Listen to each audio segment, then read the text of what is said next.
And welcome to Beerfield Fantasy Football. Welcome to NFL Week 1. I am your host at Hot BFF, Chris Hopper with 2 Ps. As always, joined by Thury BFF, Dan Thury. He's pointing at his penis. I can't really tell. What's up, Dan? What's going on, guys? I played rounds of disc golf today. I went to fucking Decatur. That shit stinks. Did you wear your Kevlar? That shit was so gross. But I'm all non-sweaty now. I haven't been on Twitter all day. So this should be fun. Glad to be here. Yeah, we both got a surprise this morning with a fantasy draft neither of us were expecting. I have no idea how that went for you because I wasn't paying attention to anything anybody else was doing. I was just kind of picking my team from my phone as I rode over to Collinsville because I was in Home Depot. Like my 12th round pick was a quart of Minwax because I'm trying to draft and buy things at the Home Depot. I had to drive us to Decatur at 9:30. So I think I did my first 10 picks, and then I'm like, I'm not going to kill anybody on the road to playing disc golf. So I had asked Lindsay if she wanted to, she opted to drive. I asked her if she wanted to ride shotgun and just read out players available for me. It's a free league with our friends over at Football Garbage Time. Dan and I just both missed the fact that was an AM draft, apparently. Yes. Which apparently. I think we had agreed to at one point in time. Maybe. We did. I just completely forgot because that's just what happens. Yep, I don't know. I had to. Anyway, what we haven't forgotten about, social media, Beerfield Fantasy Football. Actually, we do forget about it most of the time. Beerfield Fantasy Football. Follow us on YouTube. Show up, ask questions. We got start sits, betting, prop questions, things like that. That's what we'll be here for. New format this year. For those that haven't heard, we mentioned it late last week. Haven't mentioned it in an intro yet. We are staying at one show a week. So, it'll drop sometime between Monday and Wednesday. I can't promise you when, but sometime between Monday and Wednesday. And, this is kind of what you're going to get. We'll give you whatever news we happen to have. We'll look back on the week that just happened. We'll preview the next week that's happening. And then we're going to let you go to, the other 90 places you can get starts and sits and waiver claims and things like that. We'll infer as we go. We're not going to not give you advice. We're just not going to repeat the same stuff you can get 90 other places on the internet. We're going to show up, we're going to do our thing, we're going to keep it casual, and then we're going to keep her moving. So one show a week for that, but it will be a fun time. We will also still be doing Sunday morning live streams, so that's when you can show up, get all your ins and outs, who's playing, who's not, what you adjust to, what kind of things that shifts. So should make the Sunday morning episodes a little more fun. Are you tying your shoe?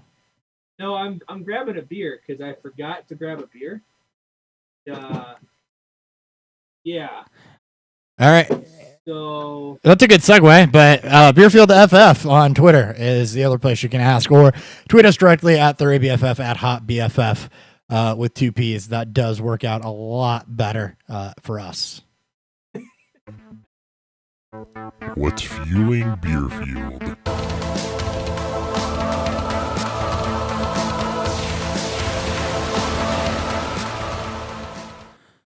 All right, you got a beer now, it looks like. So what did you dig out of there? I digged out, it's this Burkhoff. They're out of Belgium. This is their pineapple, Belgian style kind of ale to it. It was given to me from one of our distributors over at my job. Clocks in at 5.5%, basically. Just a pure, Belgian style pineapple. Pineapple full. Figured, why the fuck not? All right, quick what's up to Darren who showed up in the ad. What's or up, in the Darren? YouTube. Yep. All right, Bourbon Heritage Month. So, as I said before, everything I do this month is going to be bourbon related. That is no different. I have another bourbon on the show. This is Maker's 46. Maker's Mark for years. Really didn't do anything different than just their original bourbon. It was just their original wheated bourbon. That was their calling card. And as things got, a little more into like craft distilleries and people doing limited releases and special releases and barrel picks and things like that, they kind of started doing their private selection. But they also came out with Maker's 46, and Maker's 46 is just a reference to a different finishing stave that they're using in their bourbon. It was the first change they'd made since 1956, whenever they launched Maker's 46, but it's just a different type of barrel stave that they use that imparts different flavors on the whiskey. So that's the difference between Maker's 46 and classic wheated Maker's Mark. So full review on that coming up about midway through the episode or at some point whenever I try to maybe casually slide it in there. But on my sex tape. Yeah, name of your next sex tape. So yeah, without further ado, it's week 1. But for the first time this year, Weekly Preview.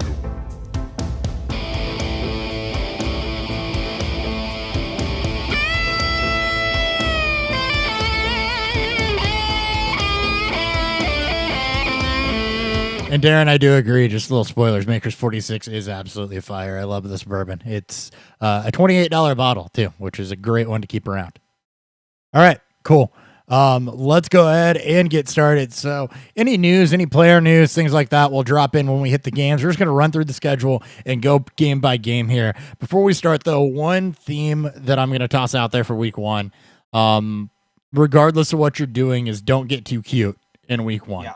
Yep. We don't have the preseason draw inferences on. We don't have some of these teams that are completely changed, like Tampa or the Colts that underwent a quarterback change, the Chargers, et cetera, really a clue how some of that stuff is going to land. We have some inklings here and there that you can typically ride with, but the theme for week 1 is going to be don't get too cute, because this is the first we're going to get to see a lot of these teams in the way that they land. So, week 1 is one you definitely don't want to overthink. You want to just, this is what I drafted my team for. This is who I drafted to start. This is who we're plugging in. But the first game on the agenda is a Thursday nighter between the Texans and the Chiefs. And I think for me, this is just, from a fantasy football perspective, this is just classic. Don't get too cute. Travis Kelce was limited in practice due to the knee injury, but he should be good to go. He normally is. It's just a little early for him to start getting banged up and then playing on Sunday, but apparently that's what we're going to do. Other than that, you're starting Edwards-Helaire, you're starting Mahomes, you're starting Kelce. Those are all obvious. On the flip side of things, you're going to go ahead and you're probably going to start David Johnson just to see how they use him. And then Will Fuller, Brandon Cooks, Deshaun Watson. And that's about it. I'm not really running out for anybody else in this game, are you? I mean, you're just, like you said, you're playing guys that make sense. I like, if you're having, I guess a dilemma between, 2 flex players and you're trying to pick a game to target, this is the highest over-under of the week at 54.5. I expect, I'm assuming you expect as well, there's going to be some more in here. Yeah. Thursdays nights typically give us a little higher point total. So I have no issue if you're trying to roll up there Brandon Cooks, obviously Will Fuller because he's healthy. Even guys like even a guy like Duke Johnson, if you're hurting for running back. And not knowing how David Johnson's going to fall out. Yeah, Duke. Exactly. Also, shout out to Colton. Colton was a staple with us last year, generally throughout the season. Yeah, he's got a question. He's actually doing a draft right now. Oh, sweet. He's asking, go for it.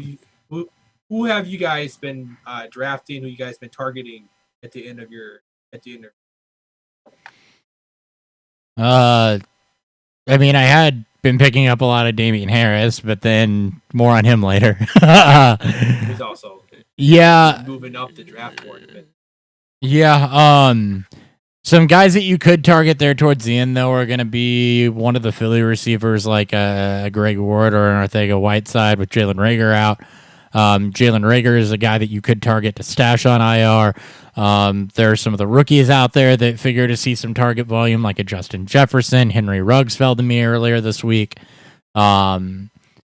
Typically some guys like that, and then handcuffs with it being a COVID season. I'm trying to cuff my running backs. N'Keal Harry, Mohamed Sanu cut from the team. Just him and Julian Edelman. Jacoby Myers, don't you besmirch the name of Jacoby Myers. N'Keal Harry and Julian Edelman. Boo. Boo. He's also been one I do like, going after. Darren's in the chat, Brian Edwards. Tight ends, because I've been waiting until the very end there. Tight ends are always Darren threw out Blake Jarwin. You basically want above average athletic tight ends on either potential breakout role starting or on just high volume offenses with Jarwin with Dallas. So Kahale Warring, who's in, to bring it back to Texans Chiefs, is a guy that's down there that's highly athletic, healthy, and figures to see some volume. You go, Chris Herndon's available there. Jeremy Sprinkle's going to be the starter in Washington. Another highly athletic guy, Jonnu Smith, Ian Thomas, typically available there. Both of them taking over formerly prominent tight end spots that were vacated by Delaney Walker and Greg Olsen. So, also both super athletic. So I waited until rounds 12 through 14 to take tight ends earlier today. And also Chris Thompson with yes, also Chris Thompson. Backfield and Muck. Apparently Devonta Freeman visited and he didn't leave the contract or an offer. And then backup. Roquan Armstead. It's on COVID IR again and it's not going to be back for a while. So, Thompson in the early season, while you're waiting for your rookies to start coming around. Yep, the other guy there that has been getting a lot of hype, if you will, outside of them is James Robinson, who's apparently part of the reason why they felt comfortable cutting Fournette. So if you're really looking for a deep cut, James Robinson. Yep. I like that call too. James Robinson's a guy. All right, bringing it back to the Texans and Chiefs. You mentioned the over/under, and I'm at 54.5 plus 100 odds on that over. That over is one of the more attractive things that I've seen this week.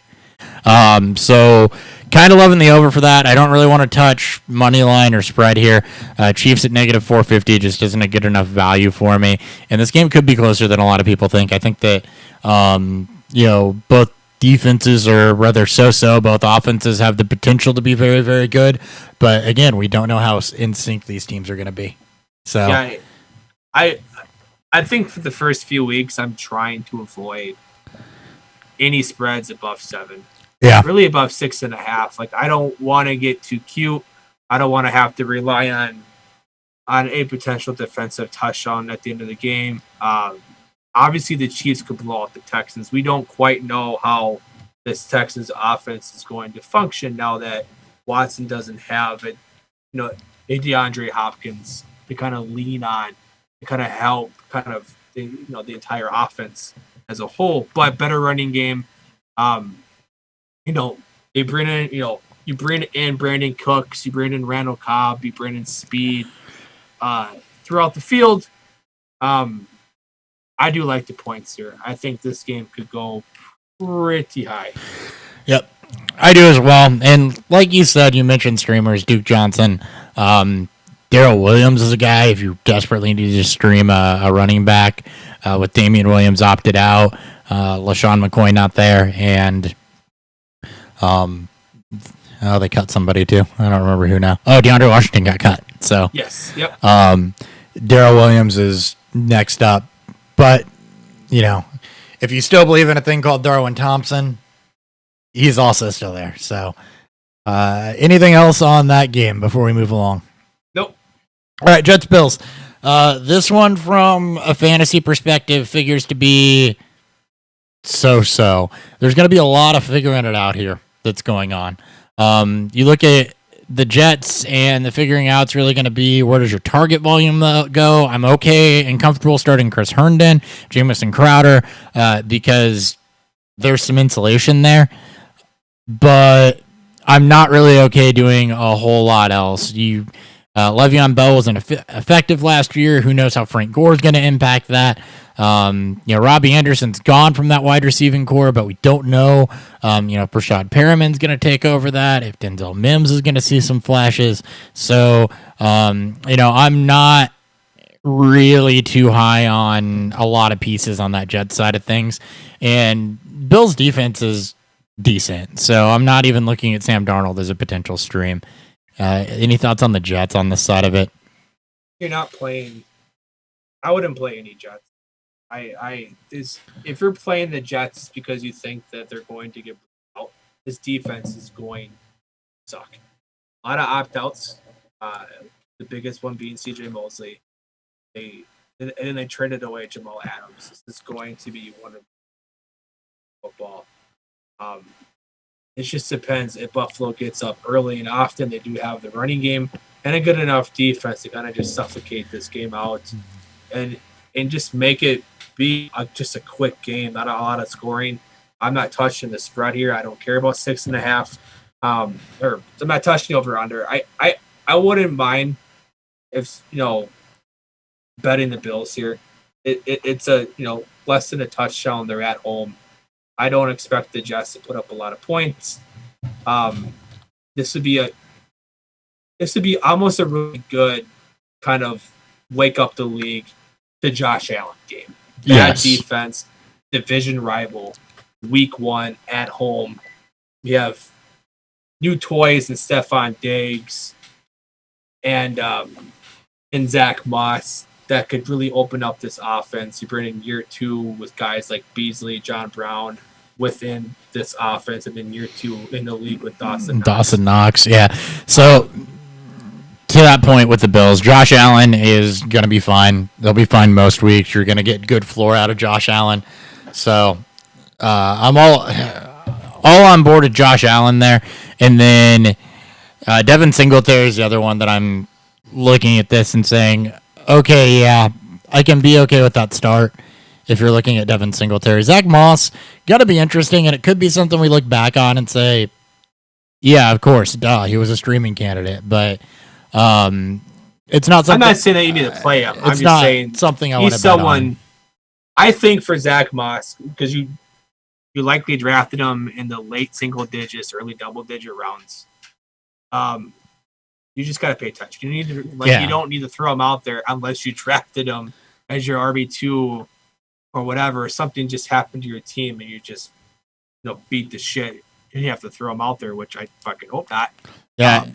As you just spoke to your point, you don't need to get cute in week 1. We don't know how some of these teams are going to play out, and you don't need to try to get cute. You want to win week 1. Week 1's a very important week to win. You don't want to start out in the hole trying to, letting shit kind of, start to spiral downward. You want to win week 1. You want to get that W early on, and then hopefully everything else, plays out. So play your studs.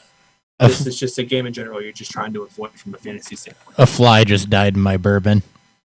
What? Yeah. How the fuck does that happen? A fly flew straight into my glass of bourbon and died. I don't know. Makers 46, so good flies even won it. Not an official review. We're only 2 games in. We'll get there. Wow. Anyway, yeah, this game, if I'm throwing it out there,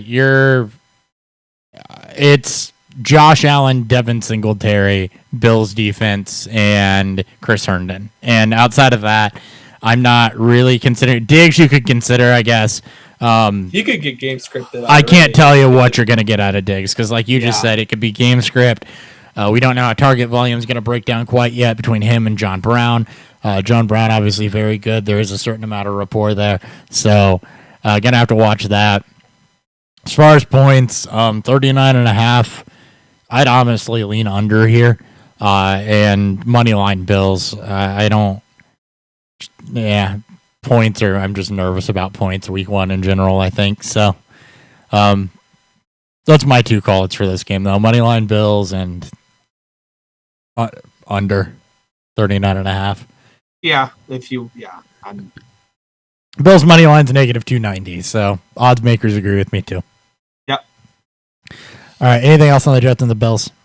God, no, please. Let's just move on. All right, Vikings, Packers, and as much as I hate to say it, the Packers are a lock to win this. It came out late last week that Kirk Cousins was trying to get Scott Stapp to play his birthday party. How the fuck do you get news like how does Pat McAfee, which as you said, as you spoke to me off the show, it's off the air. How the fuck? How does that come out? Like, he apparently looked into Scott Stapp playing his birthday party. I don't know, not Creed, Scott Stapp. Oh man, he needed him to take him higher to a place where blind men see, so that he could maybe complete some passes. All right, on to this game though. This game is, again, just don't get too cute. It's going to be Adam Thielen, Dalvin Cook, you're good with that. Kirk Cousins, probably going to be at least streamable. Aaron Rodgers, you're fine with that. Aaron Jones, you're fine with that. Don't get too cute with anybody else. Devontae Adams, you're fine with that. I mean, it's just, these are your high-end people. This is what you're going to start. This isn't a plus matchup for either team. Not terrible. Defensive edge to the Vikings, obviously, but not by much. So, yeah, I think for this one, you're pretty obvious as far as your starts and sits go. Over under is 45.5. I'm just not touching any bets on this game. This is it's too much of a toss up. Yeah, like I threw this game into one of my parlays just because obviously Vikings fan. It's the first time I think Minnesota opens up against Green Bay. I think either in the history of those two playing each other or in like the last 50 years. This just never happens. Mm-hmm. But in terms of actual a fantasy output, Green Bay still has a good defense. They do. They beat the shit out of this team. They did some work to them in both games last year. Obviously, the Vikings almost came back and beat them in week 2. Week 16 was atrocious. I'm not playing Kirk Cousins. You can play Dalvin Cook and Adam Thielen. That's who I want to play. For Green Bay, it's Adams and Jones. I wouldn't even touch Rodgers. Yeah. It's with the Vikings trading for Ngakoue. Yeah, Yannick Ngakoue. Yeah. Pairing up with Danielle Hunter, that's a hell of a pass rush. An insane pass rush. And we've seen what this Packers offense can become if Rodgers is kind of Rodgers is a magician though too, so he is, but he's also 37 years old. I know he has one weapon. And that's the thing, one weapon. There will be more fantasy relevant people in this game. Don't ask me to tell you who they are. Yeah, exactly. Because for Minnesota, I would expect one of Kyle Rudolph or Irv Smith is going to be relevant. Without Stephon Diggs there's just targets available, and logic says they're going to the tight end. BC Johnson, Justin Jefferson, somebody else is going to be relevant in this game, and we'll start talking about them in week 2, week 3. It's the same thing with the Packers. There will be more than just Devontae Adams and Aaron Jones that end up relevant out of this game. Is it going to be A.J. Dillon getting carries, though? Is it going to be Valdez-Scantling or Allen Lazard, getting some target volume? Jay Sternberger going to make an appearance, even though I think Robert Tonyan's listed as a starter or something. So, it's one of those things where there are pieces here, but again, you don't want to get too cute not knowing how things are going to shake out. If we had preseason and somebody had a good preseason, then, we might be able to sit here and say, yeah, Lazard or Valdez-Scantling, or go ahead and be confident running Irv Smith Jr. out there. But we got to see how some of that stuff shakes out first. I agree. All right. Anything else on Packers Vikings? Nope. We're good. All right, cool. Eagles and the Washington football team. Because Washington's showerheads. Yeah. That's what I named one of my favorites. The Washington hand towels. The Washington bar soap. This one is going to be probably ugly. Over under is 43.5. Eagles favorite at -270. 6-point favorites. Probably Eagles money line is about the only thing I want to take here. I don't trust this game to go over. I don't know how the offenses are going to look. And, Washington, Terry McLaurin, and that's it. That's the only piece I want to start there. Yeah. And he gets Darius Slay. I mean, so he doesn't have it easy. He does not have it easy, but he has some success against them last year. Yeah. When Washington played Detroit, but that's last year. And as far as the Eagles go, it's Miles Sanders, Zach Ertz, start those, and then from there you get into a lot of the same situation as you have with the Vikings and the Packers. Arcega-Whiteside or Greg Ward. So the wide receiver could be relevant. So if you need to start somebody, I don't hate either of them as a stream going up against Washington, which has a bad defense. Also Deshaun Jackson too. Yeah, Deshaun Jackson as well. So, I mean, you can start any Eagles wide receiver as a potential streamer, and I think you could do a lot worse than that. But, again, this is one where GameScript could also get out of hand, too, and it's just a steady diet of Miles Sanders. So, it really depends.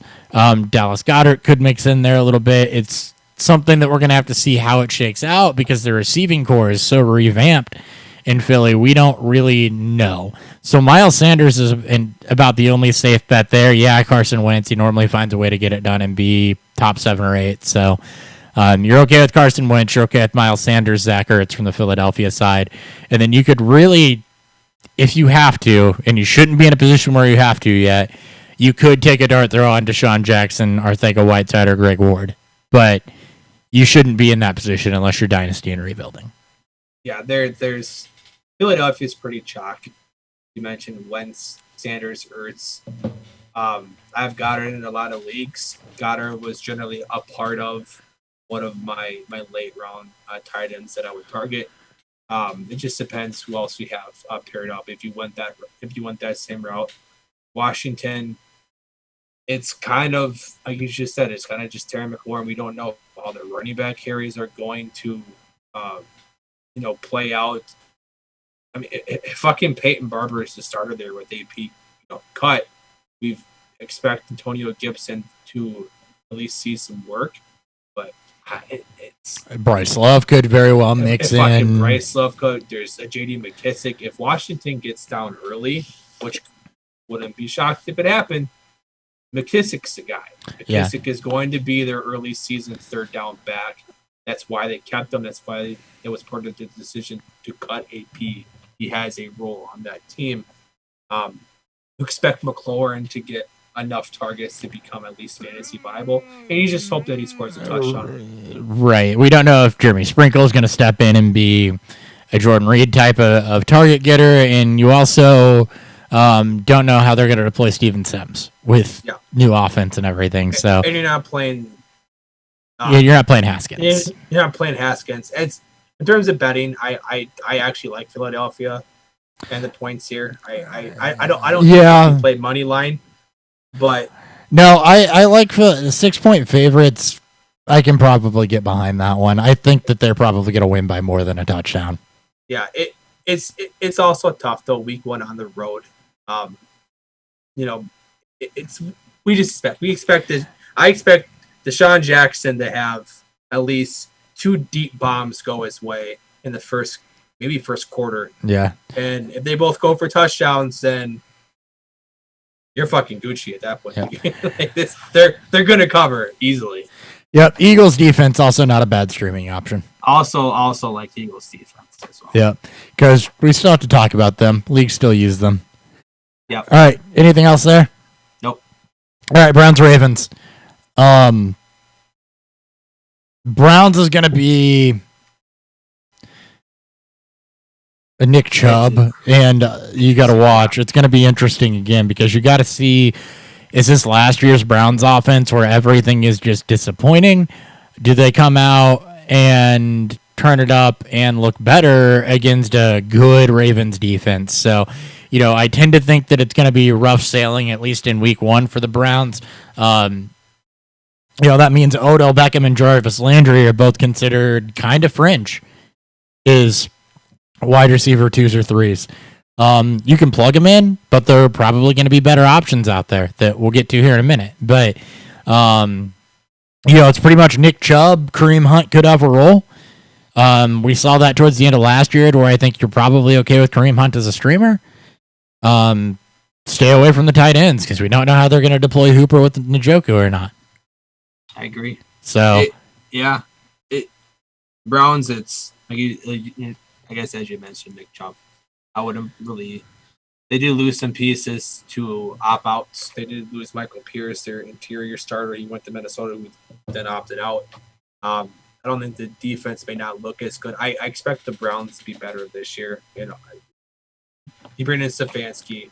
You bring in a offense that's going to utilize the running game. It's going to put Baker into more of a comfortable situation. This is just a really tough first game for them on the road. 7.5 point underdogs. Most people expect Baltimore to come out strong after a disappointing playoff run. Yeah. But again, that team's also been battling their own issues with losing players. Lamar Jackson was hurt late in the training camp. He says he's fine. But it's week one, guys. You're not trying to get overly cute. And like this game, if I'm betting, I almost want to bet the under. I think it's 48.5. 48.5, yeah. Yeah, I almost want to just take the under here because I think it's going to be close. I think that if there's any games I'm betting with a high spread, I'm betting Cleveland. I'll take Cleveland in the points and the under because I think they keep this game close. Yeah. So for me, this is one I kind of want to shy away from because I don't know. And we're going to say that a lot here in week one, but Cleveland is one of those offenses that there's talent, there's coaching changes, and you don't know how they're going to progress. I could make up a narrative where there's enough talent on that Cleveland team to where, you take the points, you take Cleveland plus 7.5 to not get beat by over a touchdown. And they have the talent to stay close. There's also the fact that it could just come out, be a repeat of last year, and the Ravens just absolutely steamroll them, which is also a possibility. The Browns did beat them last year on the back of Nick Chubb. Baker didn't need to do much. It was on the running game, but sure. I'm not saying it's going to happen again. I'm just saying that this game is just there's a lot of different things can happen. I think the spread is big enough for me to get.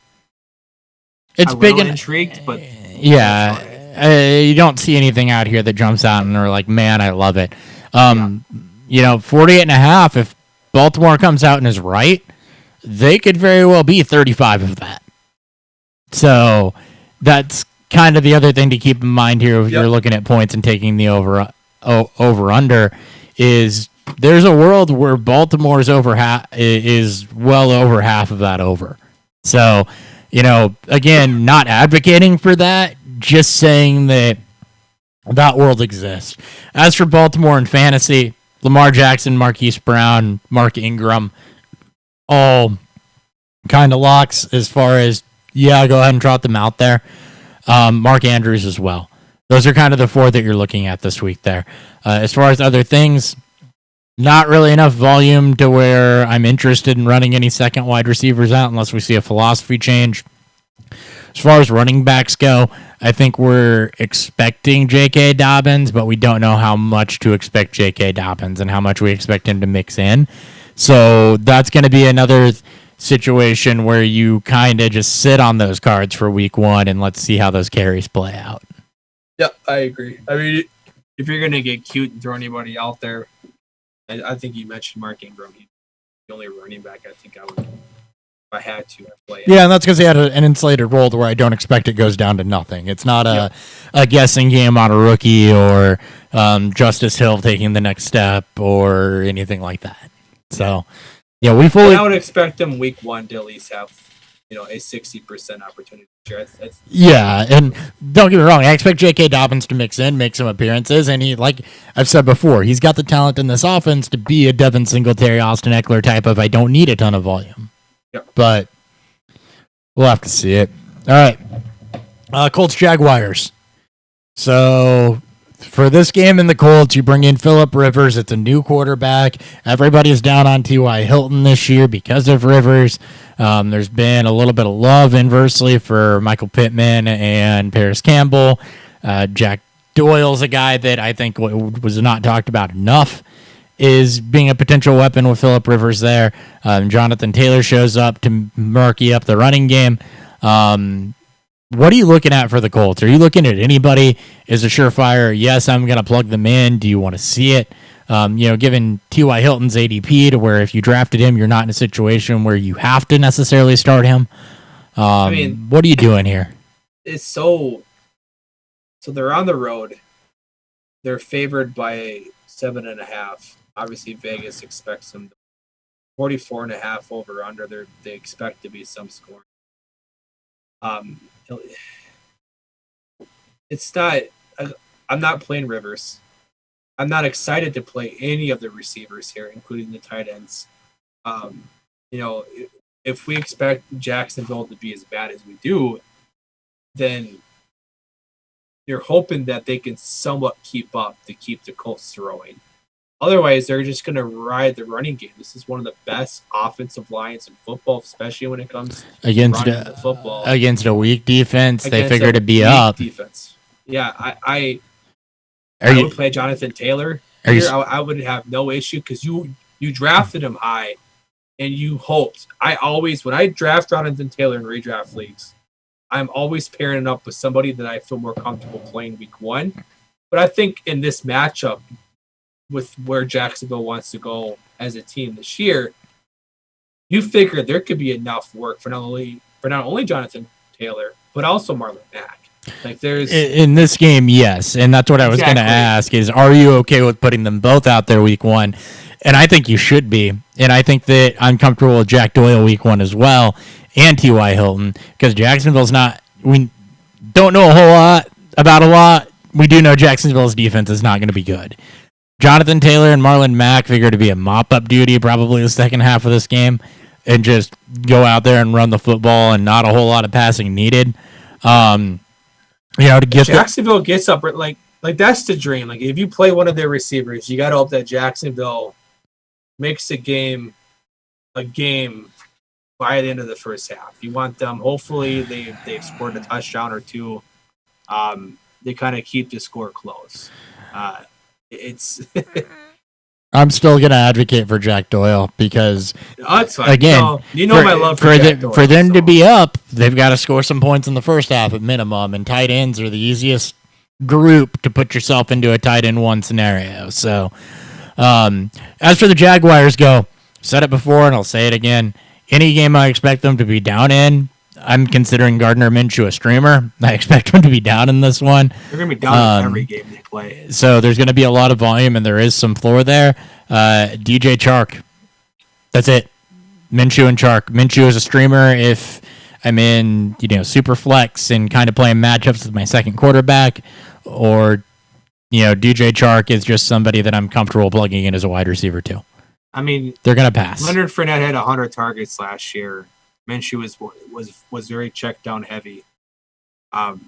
If you believe Jacksonville is going to be down off, or if you believe they're going to be down early, Chris Thompson, you got to play Chris Thompson. He's healthy.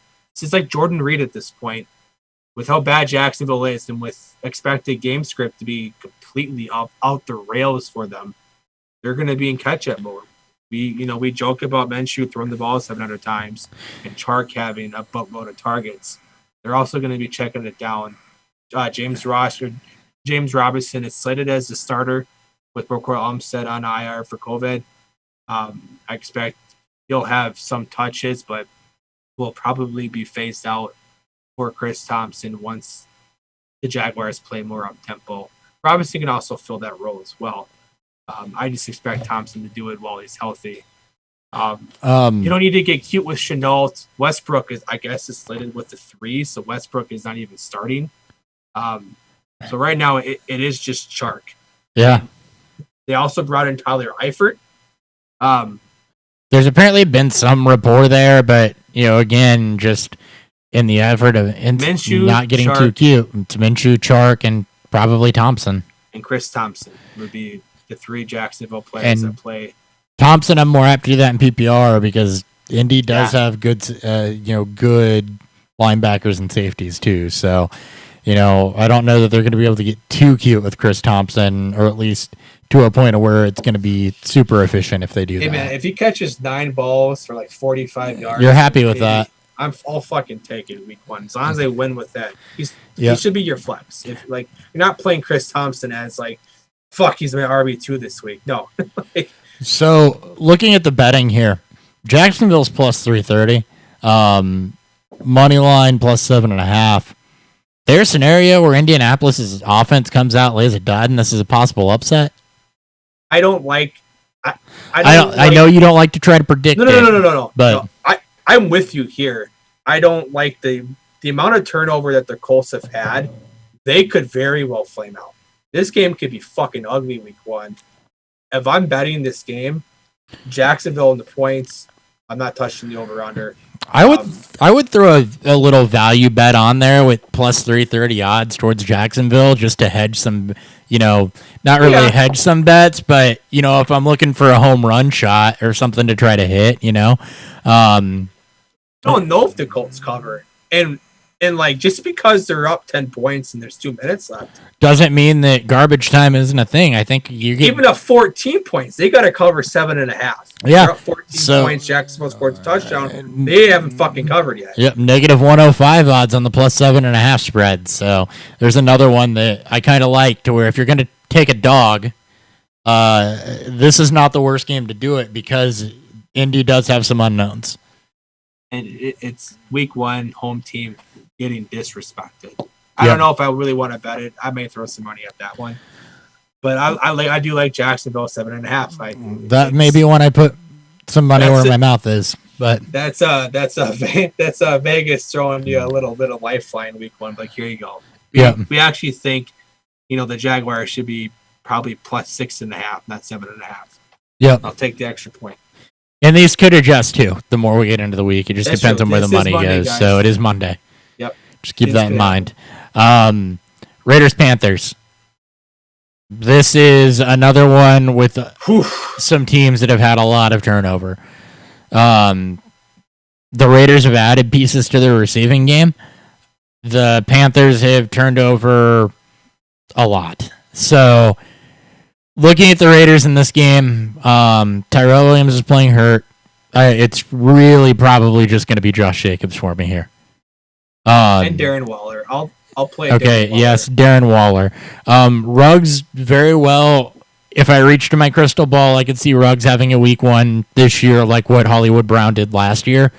Yeah, Carolina, not exactly a great defense now. Bad defense. So, for this one, Henry Ruggs is not a bad stream. If you're looking to hit a home run, I expect there to be a lot of Will Fuller type games for Henry Ruggs, but it's not a bad one if you're trying to hit a home run. But Josh Jacobs is really what I want to do here, and that's really it on the Raiders side.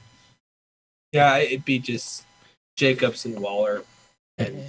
Panthers side, DJ Moore and CMC. I mean, I can't get too cute with that either because it's all new look, new quarterback, new offense. Yeah, I see those too. I mean, then again, if you went the heavy tight end, later on tight end route, Ian Thompson, obviously going to be. Yeah, Ian Thomas. Ian Thomas, who's expected to play week 1. Yep. Only a 3-point spread on this one. Under may not be the worst bet here for 47.5. Darren Gray asks Brian Edwards in PPR. I don't. Too cute. Brian Edwards is on a watch list. Like for me, he's been drafted, so it's not like someone that I can just pick up after week 1. The Panthers were the number 1 team in pace to play last year. I expect them to continue to be up tempo. They're at home. It's whether or not both teams who have added a lot of new pieces to both their offenses can play within cohesion. This could be very sloppy. Teddy's generally safe with the football. I have no issues, absolutely no issues with McCaffrey and DJ Moore, of course. and even Ian Thomas. I expect the tight end to get involved. Huh. If the Raiders do get out early, then obviously things could change. It's We just don't know. There's been no reports of who Derek Carr has been favoring more. It's been Right. games for us to see. I mean, you didn't draft Brian Edwards at a point to where you have to run Brian Edwards out there, and that's what we mean by too cute. I also expect the Raiders to play a lot of this game ahead. So, yeah, Brian Edwards, could you start him? Could it pay off? Sure. Is that advice that I'm going to give, not having seen anything about how these Raiders targets are breaking down? Nah, not in week 1. I'm a bit surprised they're favored. Like, I don't know that 3 points. Like, for It's 3 points. team to get 3 points. It's yeah. I mean, I'm I'm not betting this game. I don't like anything about this game. I don't like the spread. I don't like the money. Well, I don't play money line, and I don't like the over under. I think 47.5 is pretty generous.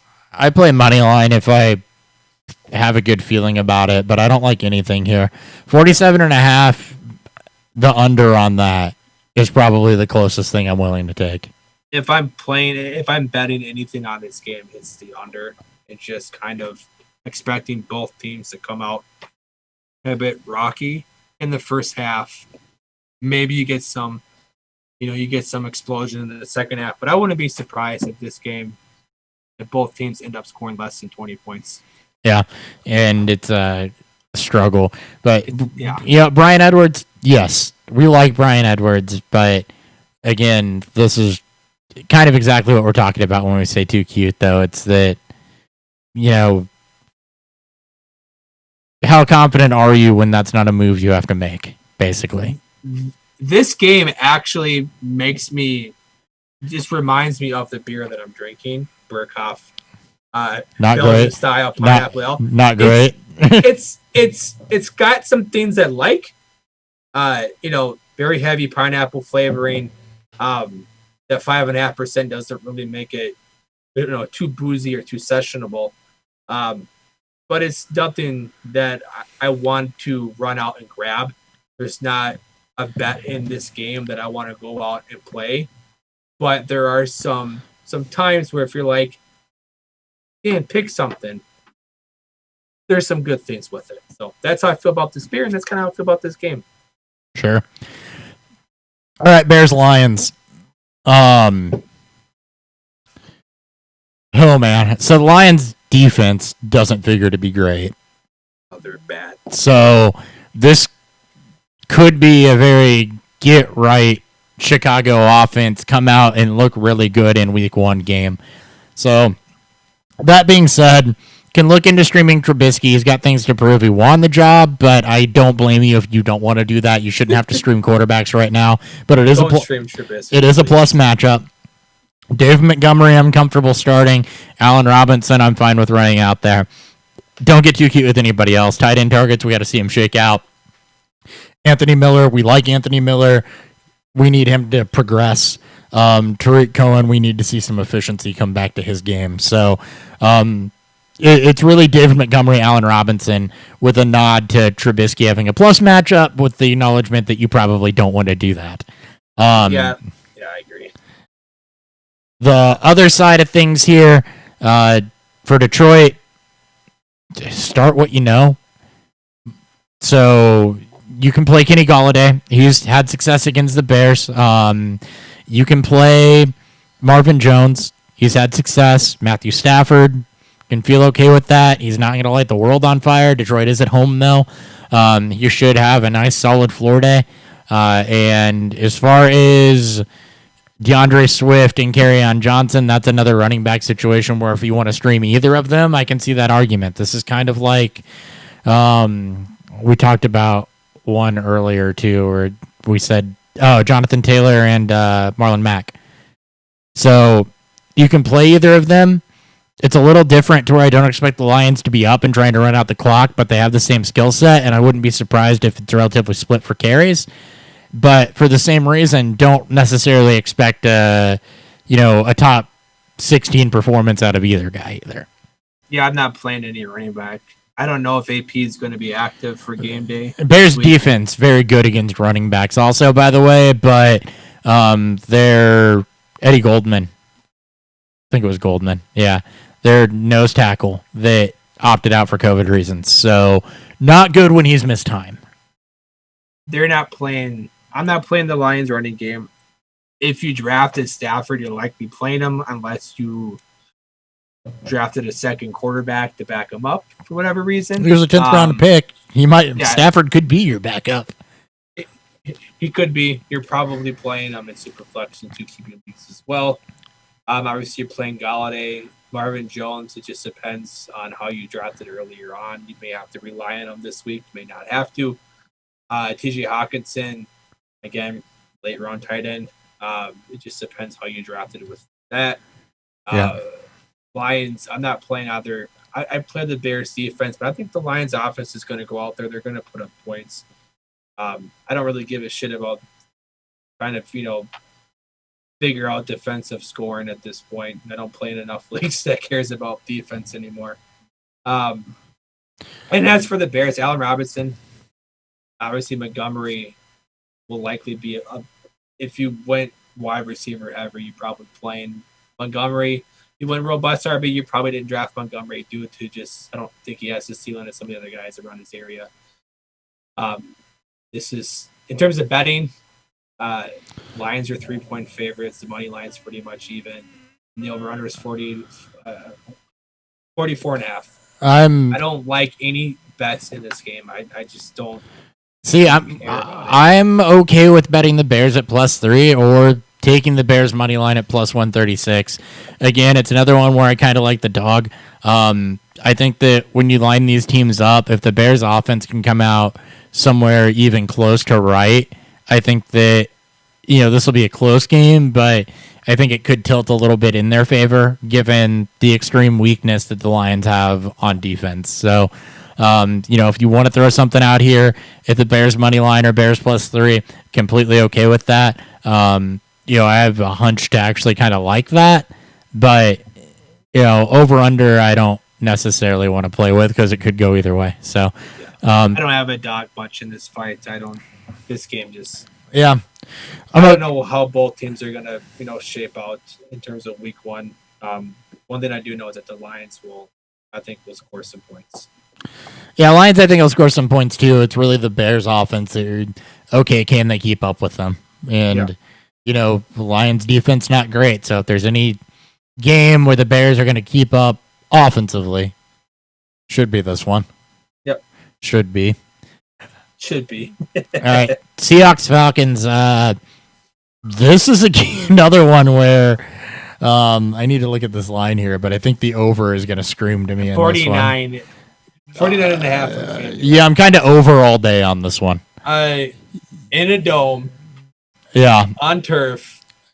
Over. Speed everywhere. I think this game could be the highest scoring game of the week. It's over. Seattle's favored by 1.5, which to me, that's I would just go line at that point. There's no point in taking the spread at that point. I like Seattle in this one. They are the favored team. They are in Atlanta in a dome, but really, I think the bet here is just over. Just go over on this one hard because these offenses are going to fly. Yeah, like if you're betting this game, you'll take Seattle in the spread because it's better odds, or you're taking Atlanta in the money line. Like there's 1.5 point spreads. It's basically just a pick 'em. Yep, pretty much. I'd probably take Atlanta. I'd probably take the home team here and just I bet money line and get a little bit back. I just don't. And I'm hammering the over. Just kind of know better than to bet against Russell Wilson. You get burned by that enough. I'm hammering the over. I'm hammering the over though. I could get cute. I could get cute and do the parlay with the Falcons money line, but fantasy wise, the over in this lot to like here though. Lot to like here. The over in this game, in the amount of fantasy players to like here, is almost exactly equal to the amount of things to like in this bourbon, and Even with the it's as good of a pick. Yeah, it's as good of a pick too. Quite honestly, Maker's 46 is great.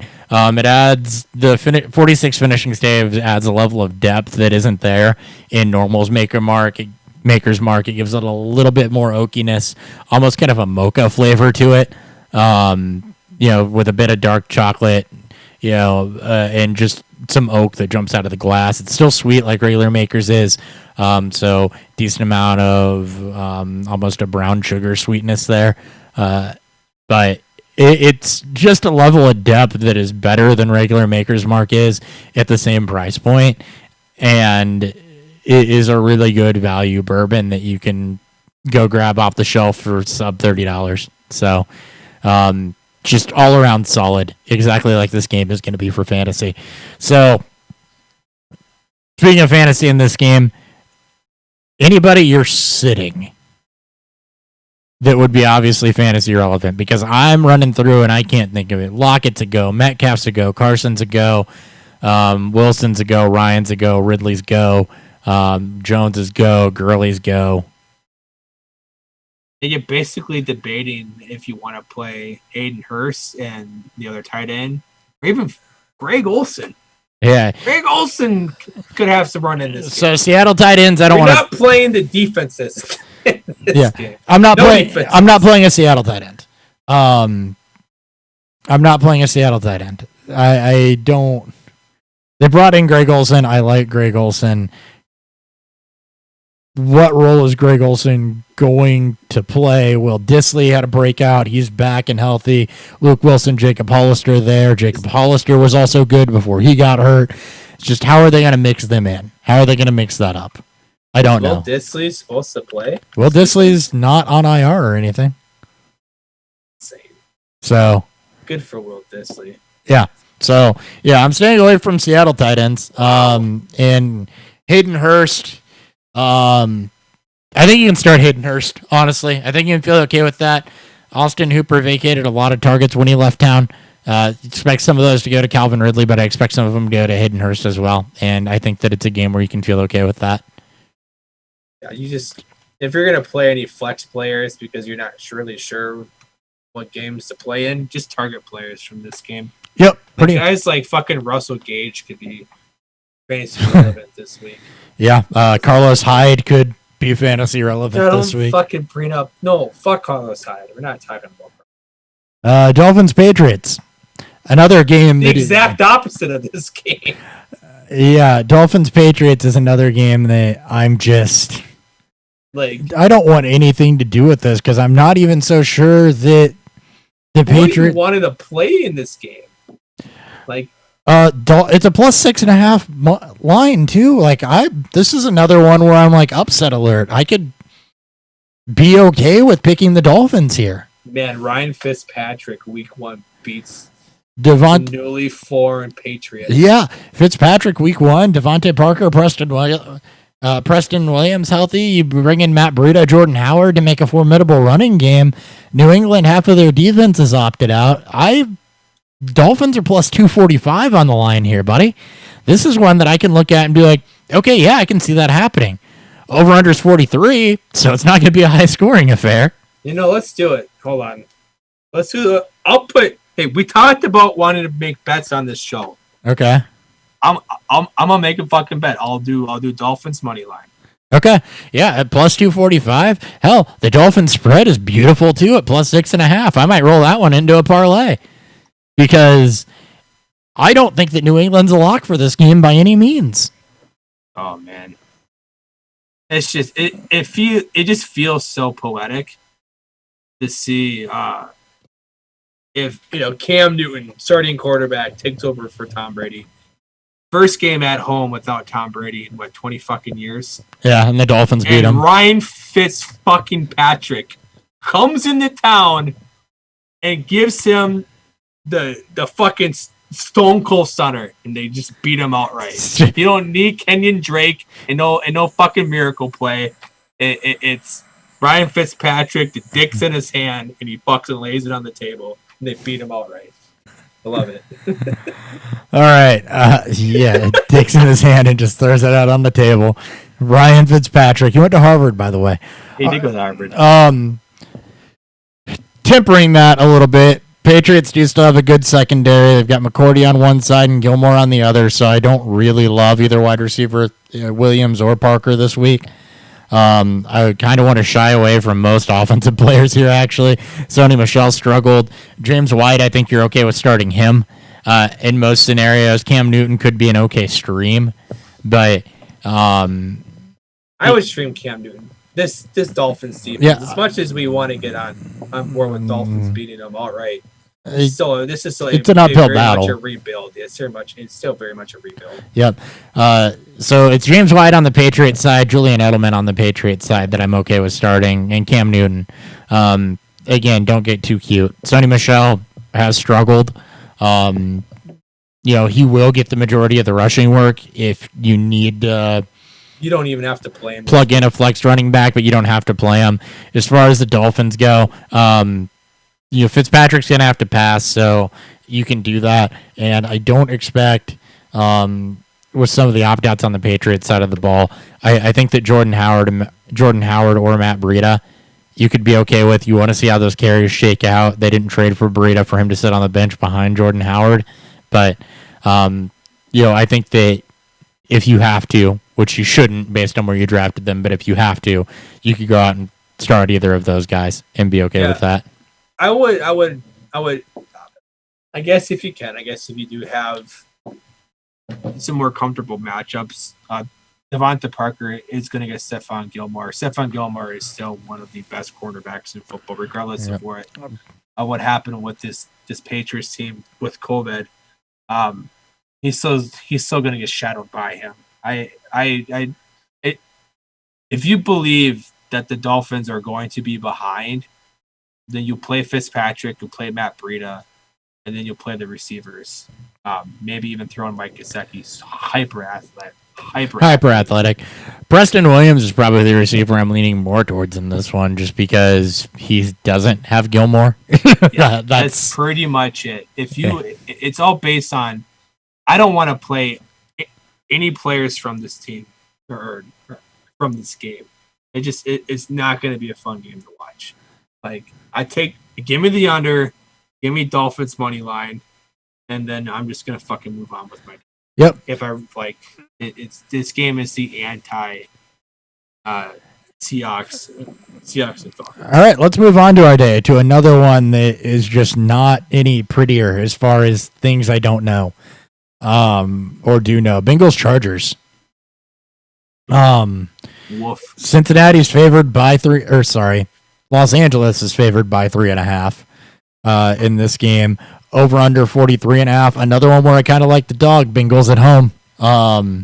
Only 154 money line. 154 money plus 3.5. Yeah, I'd probably go money line, just better odds. I like the Bengals in this one. They're going to get some offensive line help back. I'd expect Joe Mixon to be a lot better given that offensive line help.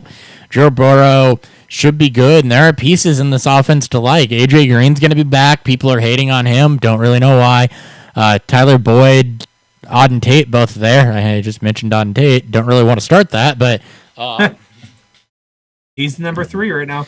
Yep. I don't know how the Tyrod Taylor Charger-led Chargers are really going to be able to keep up. Keenan Allen still got a strong defense. The Chargers saw.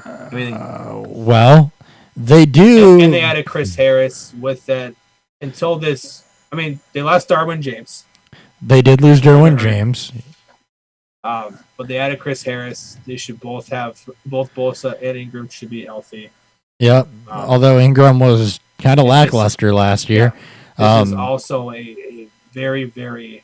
We don't if there's a team that you don't want to bet on week 1, the Bengals could be all over the place. Yeah. Massive change to this offense. It could be fun. They could come out and fucking beat the shit out of the Chargers. Or they could come out and just lay a dud. Yeah. And it wouldn't shock me either way. I think it'll be more fun than anything. So, I like the Bengals at plus 154 here. That's another one that I'm looking at and I'm saying, okay, yeah, odds for an upset. Now, that being said, money line's probably the safer bet. Cincinnati at plus 3.5. Because again, you can play defense, and that's going to keep your point totals down, and it'll keep the game close. But you got to be able to play offense, and we don't know how Cincinnati's offense is going to look. We expect it to look good. As far as starters this week for Cincinnati, Joe Mixon. And I'm okay with AJ Green because I still expect him to get the majority of the target volume, even though a lot of people are not okay with AJ Green. On the Chargers side, it's Austin Eckler. And Austin Eckler, and I think you're okay with Keenan Allen too, and Hunter Henry.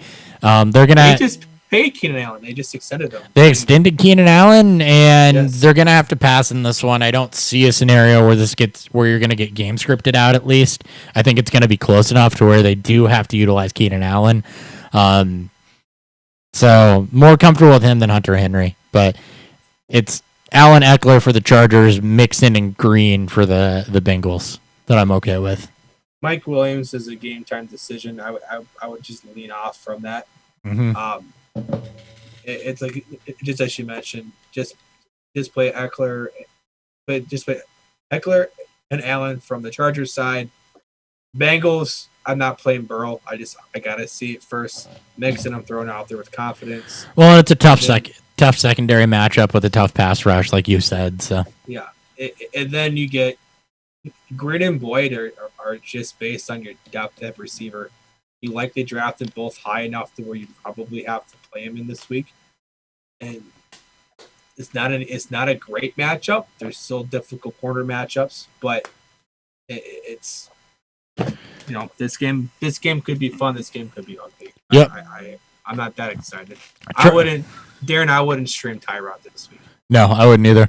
Chargers defense, by the way, also solid, good play. Not streaming Tyrod is not a nod to the Bengals having a good defense. It's a nod to not knowing how great this Chargers offense is going to look, and I feel that there are better options out there. Yeah, I agree. Let's move on. Okay.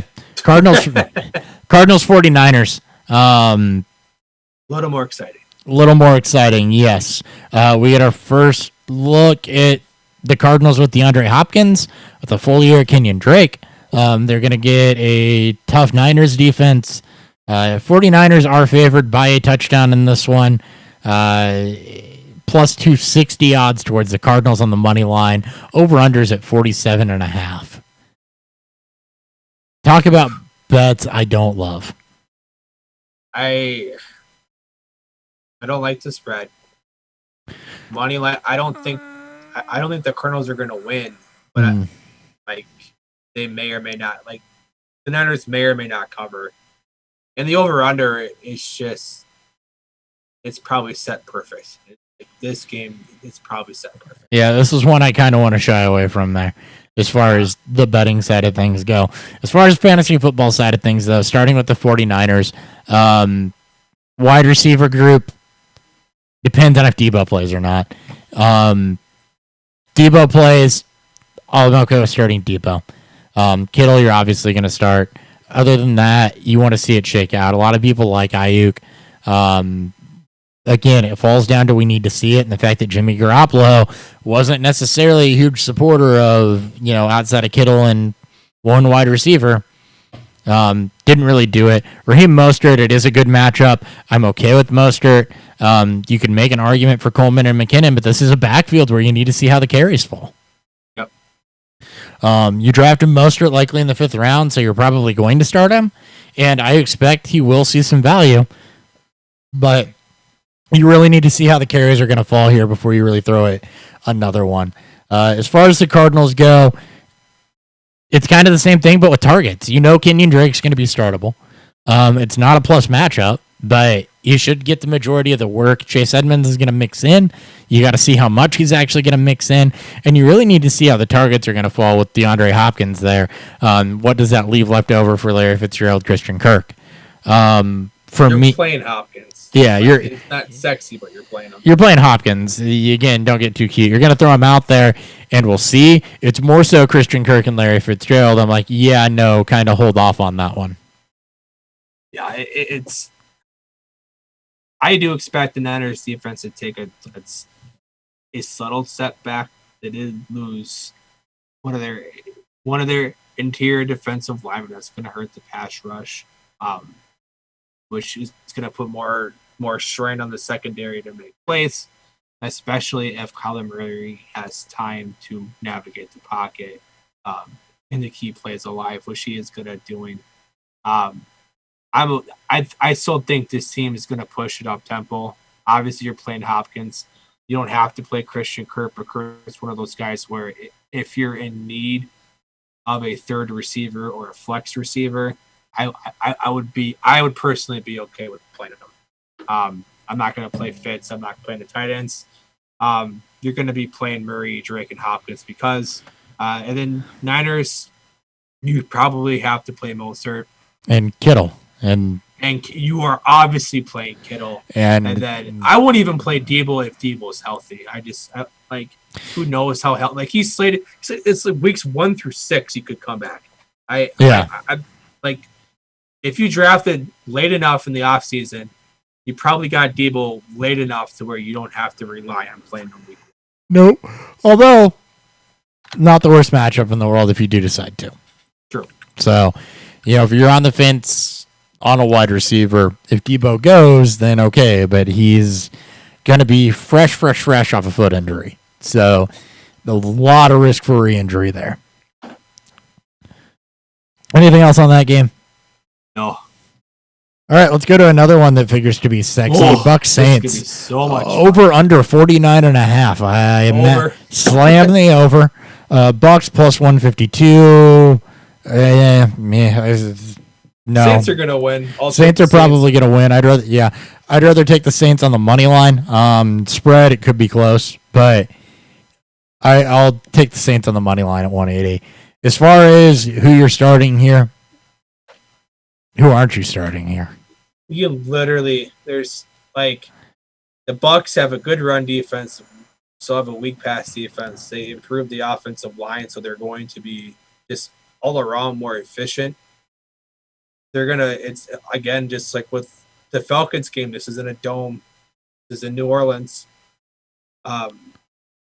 This game, just like with the Falcons and the Seahawks, are going to push for the highest scoring. Highest scoring game of the week. Mash the over here. As far as starters for the Falcons, Godwin and Evans are yes. Brady is a yes in this one because we've seen New Orleans come out slow on defense the last 2 years. Gronk, sure, throw him out there. As far as the running backs go, this is the one that people are interested to see how it shakes out. You don't need to play any running back. No, and I wouldn't. Well, no, because you don't even know, because Rojo's expected to start, and we don't know how much. McCoy will be annoying. Leonard Fournette is going to mix in. Keyshawn Vaughn might see some carries. You need to see how this running game shapes out before you start any of them. I think, and if the Saints get ahead early, and they have to play more up tempo, that's where you see McCoy.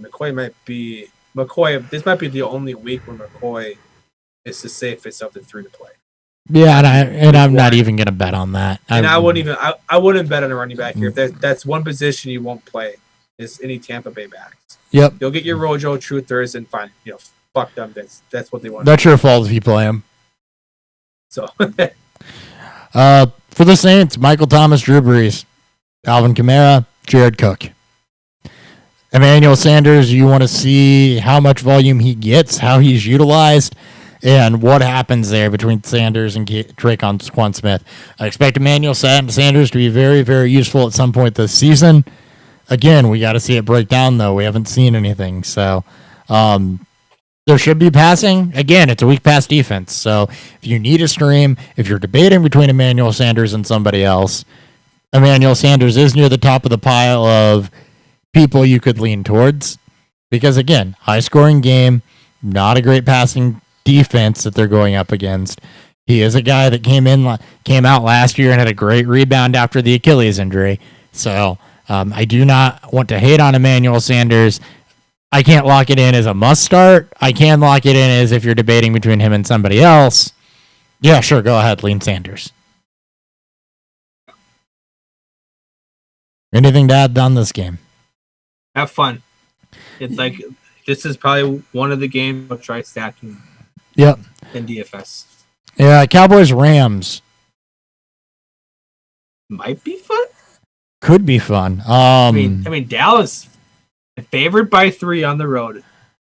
Over under is 52.5. Probably going to stay away there because that's probably about right. Cowboys are favored. Oof. Rams, Money if they line. get things right, Yes. yeah, The best odds on the board. I just wanna- bet this game. I just want to punt this because it is pretty much a toss up though. So Rams money line, if you're going to bet it, just because those are the best odds on the board, I agree with you. I'm gonna punt it if I can, as far as betting goes. Yep. As far as Fantasy though, this could be a fun fantasy. for fantasy, it's gonna be another good one. You're obviously starting Dak. You're obviously starting Zeke. You're obviously starting Amari Cooper. I don't know between Gallup and CeeDee Lamb. I would feel okay starting Michael Gallup. I haven't heard a whole lot about CeeDee come out. I would be completely fine starting Gallup. Start Gallup. Blake Jarwin, if you need to stream somebody, sure. As far as the Rams go, Cooper Kupp, you're obviously going to start Cooper Kupp. You're fine with that. Bobby Wood, you're fine with that. Cam Akers, you got to assume he's going to get the majority of the volume. We've been assuming that all off season. But Malcolm Brown's gonna get the start, guys. Yeah, so Malcolm Brown's gonna be the starter when he gets this one when he's out there first and then gets taken off immediately. it's Jonathan Taylor all over again. It could be annoying, but Akers is gonna get work. Dallas has a solid defense though, so don't expect a huge game out of any of the Los Angeles running backs. I'd avoid them if I could. Just because, again, you got to see it shake out. You got to see how that's going to work out, and it is not a soft run defense. So, shy away from that. Higbee, if you believe in that sort of thing, then you're going to start him because you way overpaid for him, and you better put your money where your mouth is. Yeah. Pretty chalk game. Pretty chalk. You're playing nearly all your starters. Yep, nothing to get too cute on Maybe there. Goff and Superflex too. Yep. Obviously, yep. Chalk game. Yep. Easy enough. Steelers Giants. Steelers 5.5 point favorites, and I love that one. That defense absolutely took off last year for Pittsburgh, and you bring Ben Roethlisberger back, bring them in healthy. I think they're going to make a statement here. So, I like the Steelers on the spread. Yeah, this is going to be the game where everyone starts to question Daniel Jones' future.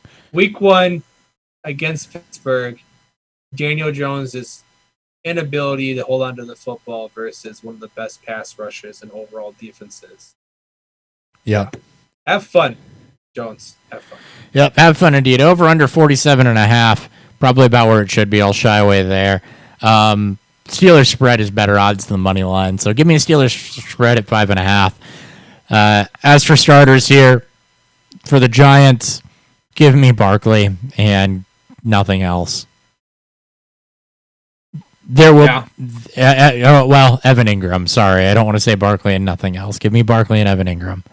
And Evan Ingram, I don't even know is that great. It's just a higher end tight end. It's hopefully you avoided drafting the middle rounds, the Evan Ingrams, the Tyler Higbees, Hunter Henrys, guys that were drafted 3 rounds before all the late round tight ends that we expect. My only Evan Ingram share is my dynasty share, so I have none.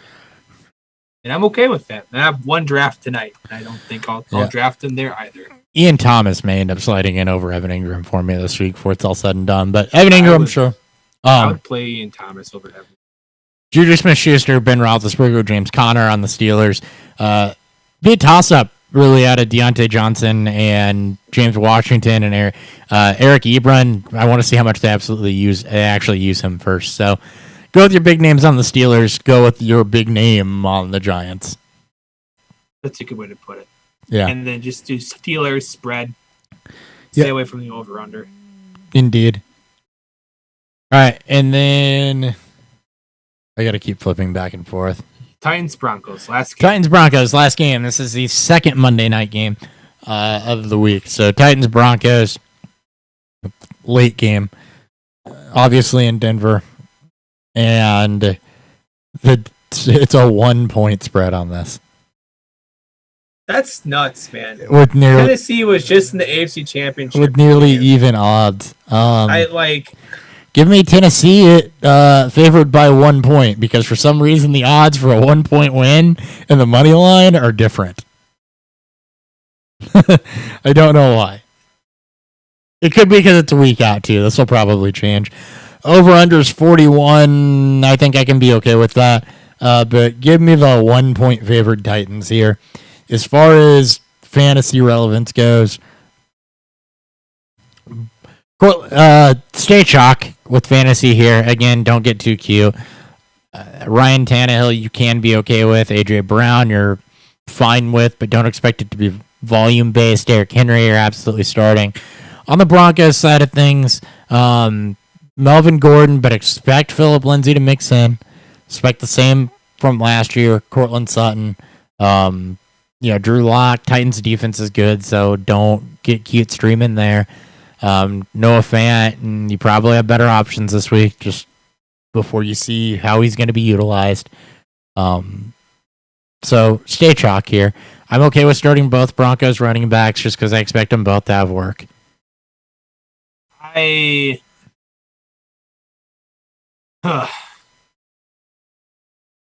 Henry, AJ Brown, Melvin Gordon, and Cortland Sutton. You don't need to play Phillip Lindsay.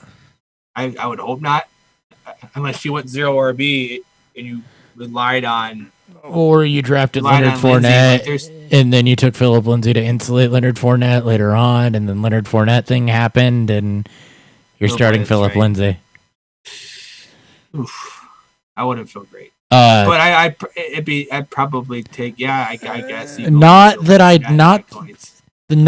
was just describing my own situation.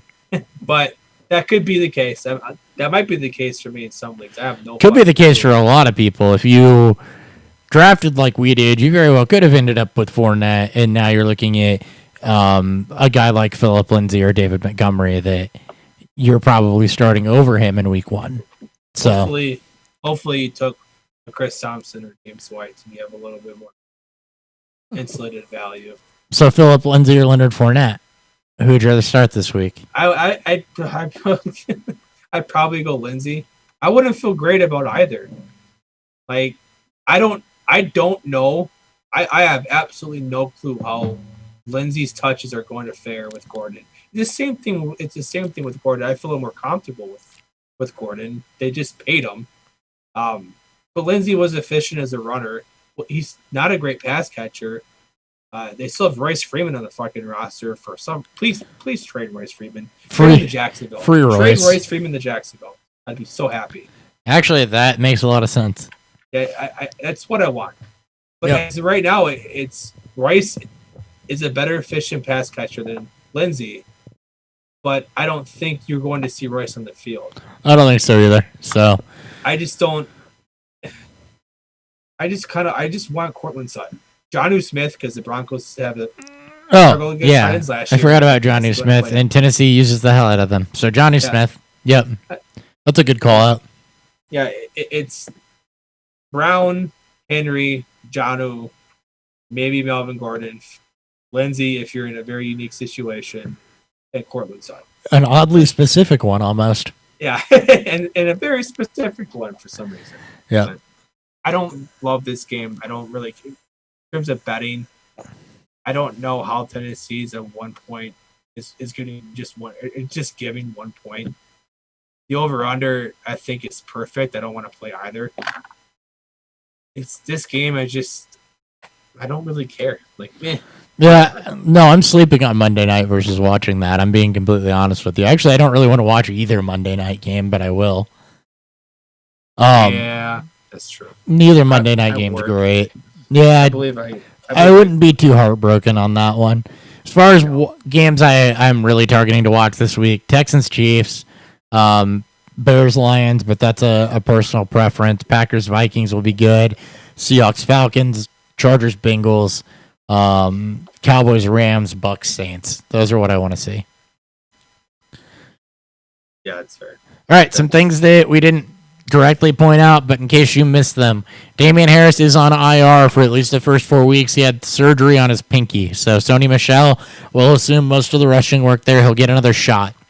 As far as the breakdown on that goes, I'm stashing Damian Harris on an IR spot if I have him. I'm not too worried about that. One or two things is going to happen.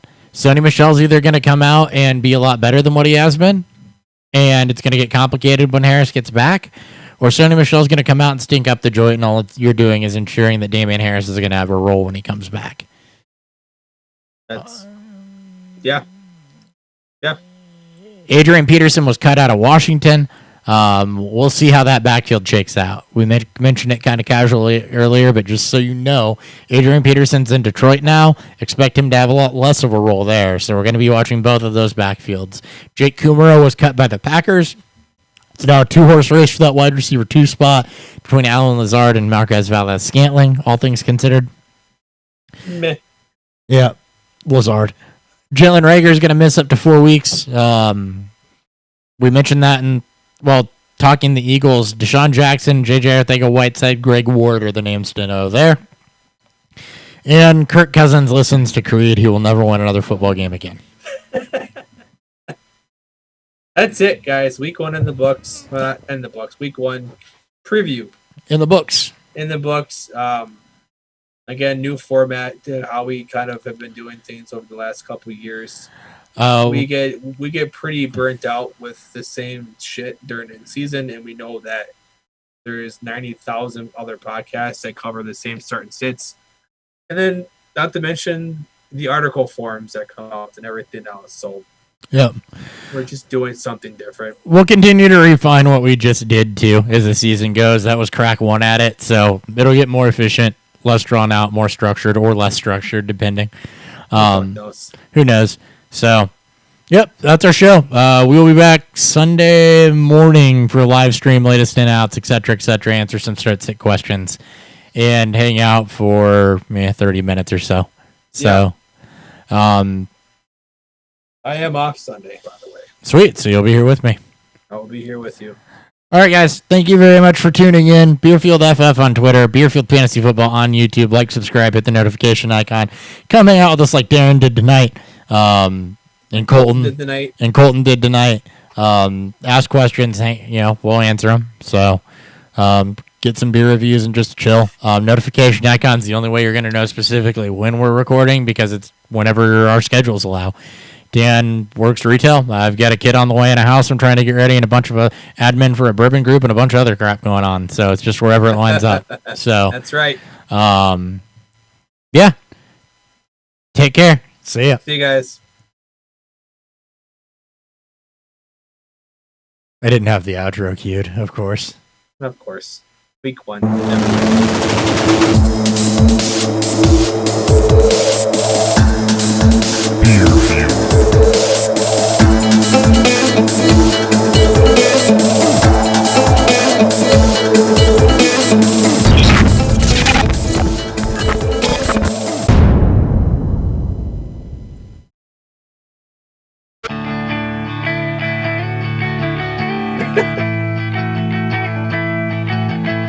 Her cousins are